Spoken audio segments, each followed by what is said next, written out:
अंधेरे के बाद जब हर तरफ एक अजीब सा सन्नाटा छा जाता है ना, तब हमारे दिमाग में ऐसी ऐसी बातें और ख्याल आते हैं जिन्हें हम दिन के उजाले में बिल्कुल नज़रअंदाज कर देते हैं। आज के इस विश्लेषण में हम सीधे डर के उस रूप को समझने वाले हैं जो हमारी सदियों पुरानी परंपराओं में तो छपाई है, बल्कि हमारे हाथ में जो आधुनिक स्मार्टफोन्स हैं उनकी स्क्रीन पर भी मौजूद है। चलिए स्कैरी हब के आर्काइव से निकाली गई दो ऐसी खौफनाक कहानियों की चर्चा करते हैं जो डर को बिल्कुल अलग नजरिए से पेश करती हैं। तो सबसे पहले इस बड़े सवाल पर आते हैं, आखिर ज्यादा भयानक क्या है? सोचिए जरा, क्या वो डर जो अमावस्या की रात को किसी पुराने काले जादू से पैदा होता है, या फिर वो डर जो अकेले में किसी सुनसान अनाथालय से किए जा रहे लाइव स्ट्रीम में अचानक आपकी आंखों के सामने आ खड़ा हो? चलिए एकदम डीप डाइव करते हैं इसमें और देखते हैं कि डर, चाहे पुराना हो या नया, हमेशा इंसान की सबसे कमजोर कड़ी पर ही वार क्यों करता है। तो शुरू करते हैं हमारे पहले भाग से, जिसका नाम है एक पारंपरिक पारिवारिक श्राप। आइए देखते हैं कि सदियों पुरानी परंपराओं और घर की चार दीवारी के भीतर आखिर डर कैसे पनपता है। हमारे इस विश्लेषण की शुरुआत होती है शर्मा परिवार से। घर में नन्हे बच्चे मुन्ना के जन्म की खुशियां मनाई जा रही हैं। हर तरफ उत्सव का माहौल है, लेकिन आपने शायद गौर किया होगा, अक्सर जब खुशियां अपने चरम पर होती हैं तभी सबसे गहरा अंधेरा अपनी जगह बनाने लगता है। यहां भी कुछ ऐसा ही हुआ। भारत में आप सब जानते ही हैं कि किन्नर समाज को दुआओं, आशीर्वाद और आध्यात्मिक शक्ति का प्रतीक माना जाता है। तो खुशियों में बधाई देने आई किन्नर माता जैसे ही नन्हे मुन्ना को आशीर्वाद देने के लिए अपनी गोद में लेती हैं, उनका चेहरा अचानक गंभीर हो जाता है। उन्हें किसी बड़ी मुसीबत का, एक डार्क ओमन का आभास होता है, और उस आने वाली आफत को रोकने के लिए वो परिवार को एक रक्षा पोटली देती हैं, जिसे घर की चौखट के नीचे गाड़ने को कहा जाता है। एक तरह से मान लीजिए ये उनकी आध्यात्मिक ढाल थी। और यहाँ ये पॉइंट समझना बहुत जरूरी है कि आखिर इस आध्यात्मिक ढाल को भेदा कैसे गया। रात के करीब 12:30 बजे एक काले लिबास में एक औरत शर्मा परिवार की चौखट पर आती है। वो सबसे पहले उस रक्षा पोतली को जमीन से निकालती है और उसकी जगह एक शापित नींबू मिर्ची वहां रख देती है। फिर अपने ही खून की बूंदें उस पर टपकाकर एक बुरी शक्ति को उस घर में आमंत्रित करती है। ये सीक्वेंस कितना क्लियरली दिखाता है कि कैसे परंपरागत मान्यताओं में घर की उस मजबूत सुरक्षा को भेदने के लिए डार्क रिचुअल्स का बाकायदा इस्तेमाल किया जाता है। अब आते हैं दूसरे भाग पर, माफी से टूटता काला जादू। जब उस ट्रेडिशनल सुरक्षा और अंधेरे का सीधा सामना होता है तो नतीजा क्या निकलता है? उस रात जो रिचुअल हुआ ना, उसका अंजाम अगले ही दिन सामने आ जाता है। नन्हे मुन्ना का शरीर अचानक नीला पड़ने लगता है, और बात सिर्फ यहीं नहीं रुकती। उसकी मां रुखसार को एक भयानक आत्मा बुरी तरह से अपने वश में कर लेती है। पोजेशन इतना वायलेंट था कि रुखसार खुद को ही नहीं बल्कि अपने पूरे परिवार को जानलेवा नुकसान पहुंचाने पर उतारू हो जाती है। अब यहां सबसे दिलचस्प और हैरान करने वाली बात यह है कि कैसे एक सुरक्षा के प्रतीक को ही बदलकर एक हथियार बना दिया गया। आमतौर पर नींबू मिर्ची का इस्तेमाल हम बुरी नज़र से बचने के लिए करते हैं, राइट? लेकिन यहां इस पर खून चढ़ाकर इसका मूल रूप ही करप्ट कर दिया गया। जब किन्नर माता वापस आती हैं और उस चौखट की मिट्टी खोदती हैं तो उन्हें तुरंत समझ आ जाता है कि यह किसी की अनजाने में की गई गलती नहीं है। किसी ने जानबूझकर उस सुरक्षा को शापित नींबू मिर्ची से बदला था।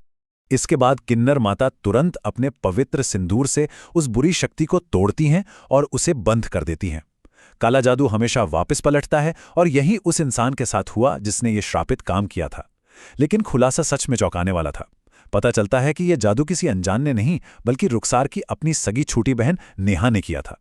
वो अपने परिवार के बिखरने का बुरा दोष रुखसार पर मानती थी, एक कंप्लीट फैमिली बिट्रेयल। लेकिन हमारी इस पहली कहानी की खूबसूरती इसके अंत में है।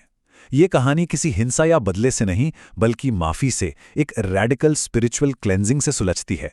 रुखसार आखिरकार अपनी बहन को माफ कर देती है और वो साइकिल ऑफ रिवेंज वहीं हमेशा के लिए टूट जाता है। चलिए अब पूरे नैरेटिव की टोन को थोड़ा बदलते हैं और आते हैं तीसरे भाग पर, द मॉडर्न घोस्ट हंटर। देखते हैं कि ये आधुनिक डिजिटल डर पिछले पारंपरिक डर से आखिर कितना अलग है।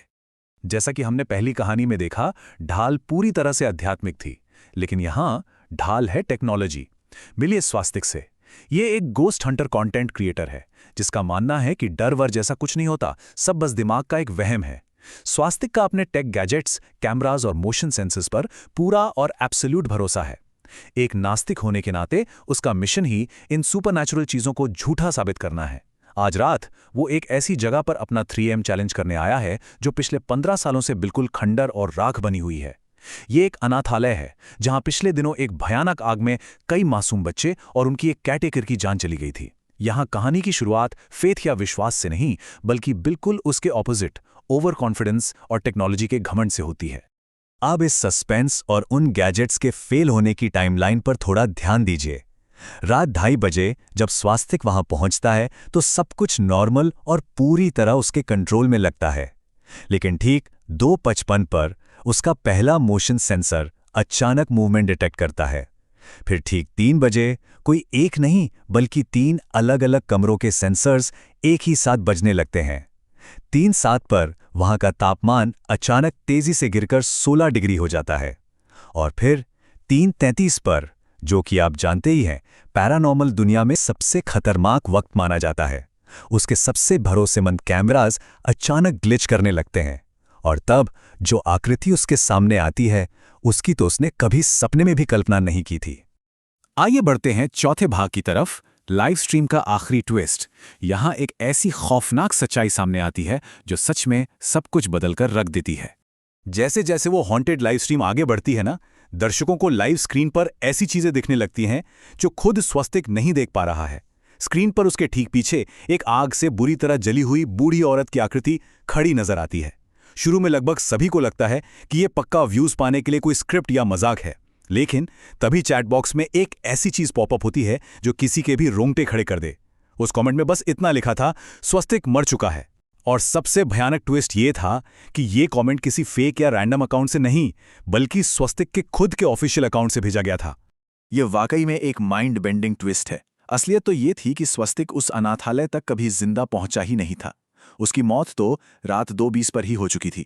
उस लोकेशन पर आने के रास्ते में ही एक फेटल कार एक्सीडेंट में वो बूढ़ी औरत जो केयरटेकर थी और उसके लाइव स्ट्रीम में दिख रही थी, असल में वहां उसकी जान लेने नहीं आई थी, बल्कि उस भटकती आत्मा को आगे बढ़ने में मदद करने आई थी, ताकि उस खंडर में घूम रहे काले साए स्वस्तिक की आत्मा को हमेशा के लिए इस अंधेरे में ना फंसा लें। अब चलते हैं हमारे 5वें और आखिरी भाग पर, फोकलोर वर्सेस डिजिटल हॉरर। आइए इन दोनों नैरेटिव्स को आमने सामने रखकर एक फाइनल विश्लेषण करते हैं। तो इस पूरे विश्लेषण का अहम निचोड़ आखिर निकला क्या? अगर इन दोनों का आपस में कंपैरिजन करें तो रुखसार की कहानी दिखाती है कि बाहरी जादू और श्राप कितने भयानक हो सकते हैं, लेकिन वहां परिवार, अपनेपन और विश्वास की ताकत आखिर में आपको बचा ही लेती है। वहीं दूसरी तरफ स्वस्तिक की कहानी डर के एक बिल्कुल नए साइकोलॉजी पर चोट करती है। अकेले होना, अपनी ही आंखों के सामने अपने सबसे भरोसेमंद टेक गैजेट्स का टूटना और आखिर में ये भयानक एहसास होना कि हम खुद अपनी ही मौत का शिकार हो चुके हैं। यही तो मॉडर्न डर है। ये बिल्कुल क्लियरली दिखाता है कि डर कैसे गांव की पुरानी परंपराओं से निकलकर आज हमारे स्मार्टफोन्स के अकेलेपन में पूरी तरह शिफ्ट हो गया है।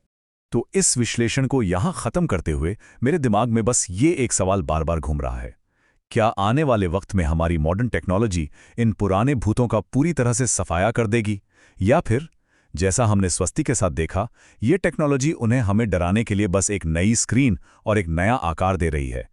ये वाकई एक सोचने वाली बात है। और हाँ, शायद अगली बार जब आप अकेले में रात को फ़ोन चला रहे होंगे तो ये कहानियाँ आपके जहन में वापस ज़रूर आएंगी। आज की इस चर्चा में हमारे साथ जुड़े रहने के लिए बहुत बहुत शुक्रिया। इस आखिरी सवाल पर थोड़ा विचार ज़रूर कीजिएगा।